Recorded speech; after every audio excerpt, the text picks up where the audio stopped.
Et maintenant, eh bien, ce n'est pas un philosophe, c'est un scientifique, mais c'est aussi un mystique, puisqu'il est dans une confrérie soufie. Vous avez entendu à plusieurs reprises, pour ceux qui étaient à Ben Guérir, parler des liens entre science et religion, science et spiritualité.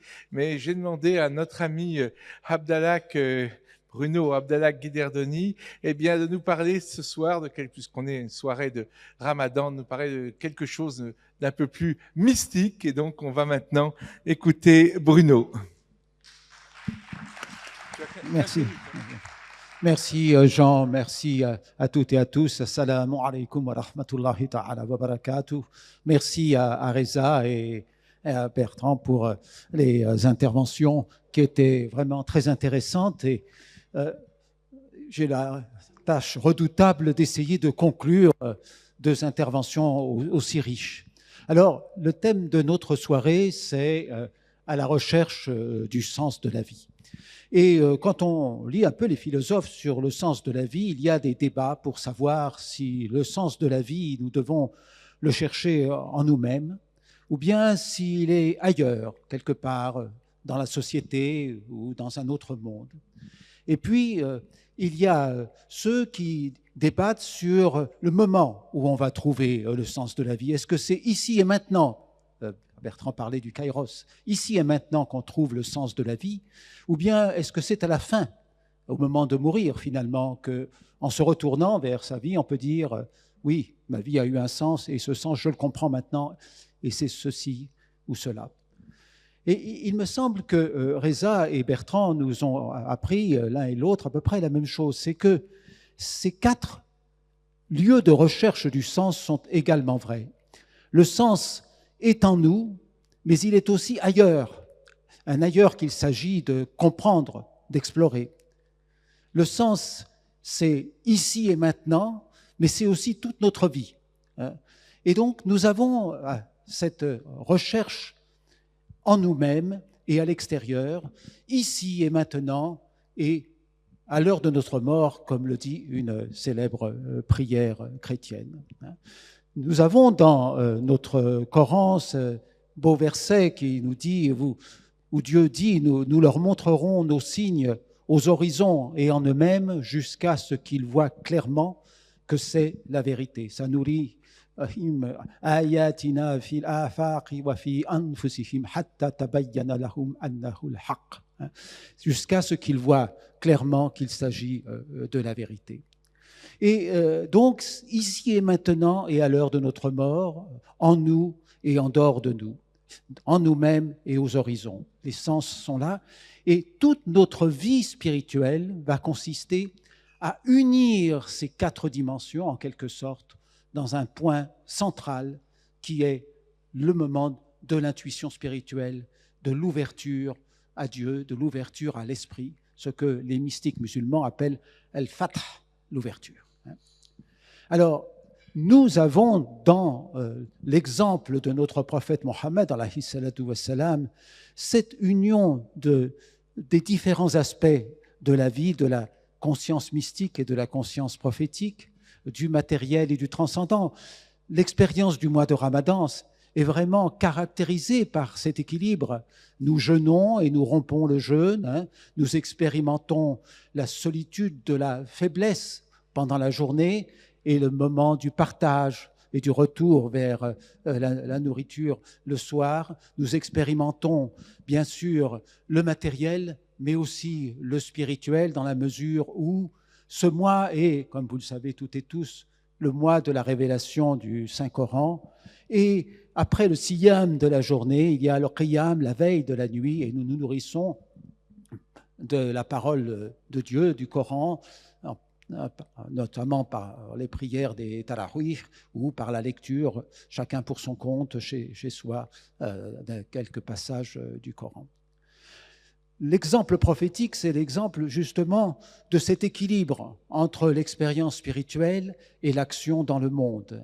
Après le fana dont parlait Reza, l'annihilation en Dieu, il y a cette autre étape que les grands mystiques musulmans décrivent, qui est celle du fana al-fana, de l'extinction dans une permanence en Dieu, ici et maintenant dans ce monde, mais pas comme nous étions avant, une expérience du monde qui bénéficie de l'expérience de Dieu. Alors, on a entendu à plusieurs reprises citer des maîtres de l'Extrême-Orient.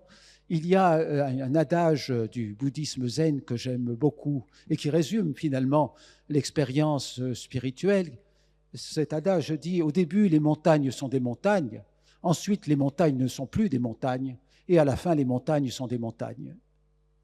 Cela signifie effectivement qu'après l'expérience spirituelle, notre devoir est de revenir dans le monde et d'y vivre, tout en étant présent à l'autre monde, d'y vivre les réalités de ce monde en faisant bénéficier ce monde de la rahma, de la miséricorde de l'autre monde.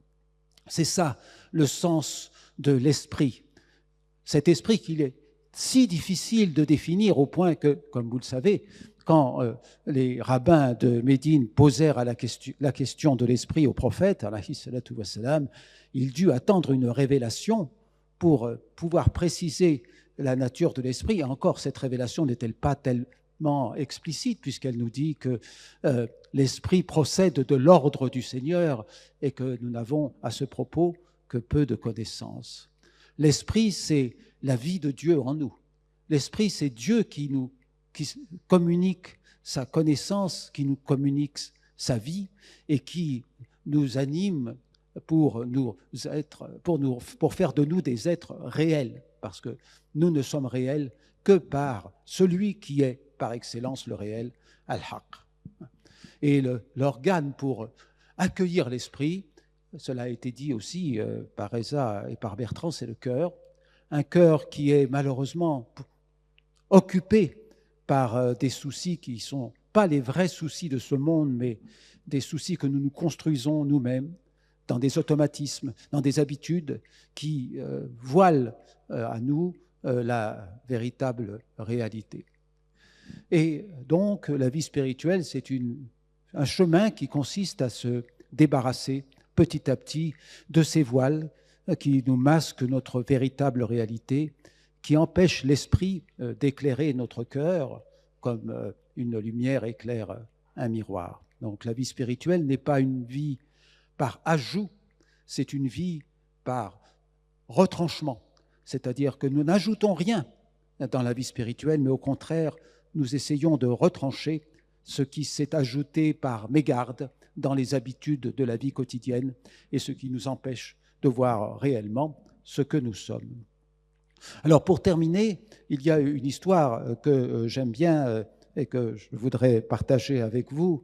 C'est l'histoire d'un grand alim, d'un grand docteur de la loi qui réfléchit sur les dogmes, sur la construction théologique, sur la métaphysique, sur la façon d'expliquer comment Dieu crée le monde, comment il régit les affaires d'ici-bas. Et il trouve que ce sont des questions compliquées. L'homme est-il libre ou est-il sous la dépendance totale de Dieu? Pourquoi Dieu crée-t-il le bien mais aussi le mal? Et donc il entend parler d'un maître qui se trouve dans la montagne, un berger qui est réputé pour ses illuminations spirituelles. Alors le maître, un jour, n'en pouvant plus de ne pas trouver les solutions rationnelles aux questions qu'il se pose, et monte sur son mulet, il part dans la montagne, il voyage, et il arrive au pied du maître. Il a préparé toute une liste de questions à lui poser, donc il se met à s'approcher du maître, il commence la première question, et il dit « Allah », et tout se brouille dans sa tête, il ne comprend plus très bien ce qu'il doit dire, il est totalement confus, il a ce qu'on appelle un blanc, et à ce moment-là, il reste interdit devant le saint, l'ami de Dieu, qui est en méditation, en prière, qui a l'air d'être concentré sur lui-même. Il ne sait plus ce qu'il doit faire, donc il reste interdit comme ça pendant un certain temps. Le temps passe, le soleil s'abaisse sur l'horizon, et à ce moment-là, le maître ouvre les yeux, il voit le docteur de la loi en face de lui, et en un seul souffle, le maître dit « Allah ». Voilà, je vous remercie.